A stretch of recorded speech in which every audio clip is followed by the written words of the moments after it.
क्या देख रहे हो? सब्सक्राइब करो ना मेरे चैनल को, और हाँ, घंटी को दबाना मत भूलना ताकि आपको बोला बोला शेरा वाली मैया की पाँव पर जनिया DJ Manish Shadib DJ Manish Shadib DJ Manish Shadib Ballia Rajkhand पाँव पर जनिया गजब लागे मैया पाँव पर जनिया गजब लागे मैया पाँव पर जनिया हो मन मुस्काली खाली भर के बहनिया हो मन मुस्काली हो मन मुस्काली खाली भर के बहनिया गजब लागे मैया पाँव पर जनिया गजब लागे मैया पाँव पर जनिया गजब लागे मैया पाँव पर जनिया DJ Manish Shadib DJ Manish Shadib DJ Manish Shadib Ballia Rajkhand अब लागे मैया पाँव पर जनिया अब लागे मैया पाँव पर जनिया माथे मुकुट शोभे बिंदिया लीला रहो गाल में मुंड के माला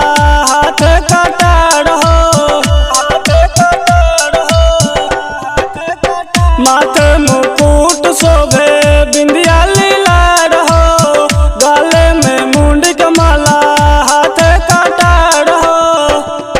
सच हूँ मैं फेल बाबा बनी आगे गहनमा हो सच हूँ मैं फेल बाबा बनी आगे गहनमा गजब लागे मैया के पाँव पर जनिया गजब लागे मैया के पाँव पर जनिया गजब लागे मैया DJ Manish Shadib DJ Manish Shadib DJ Manish Shadib Ballia Rajkhand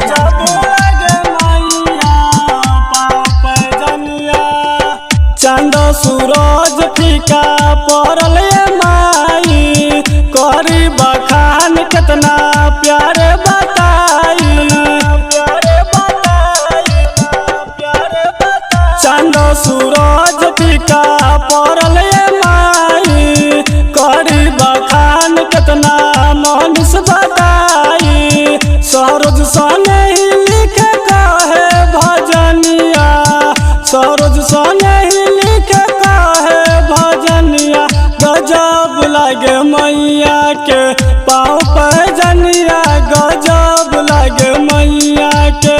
पाँव पर जनिया गजब लागे मैया जय गंगा स्टूडियो सूरसंड।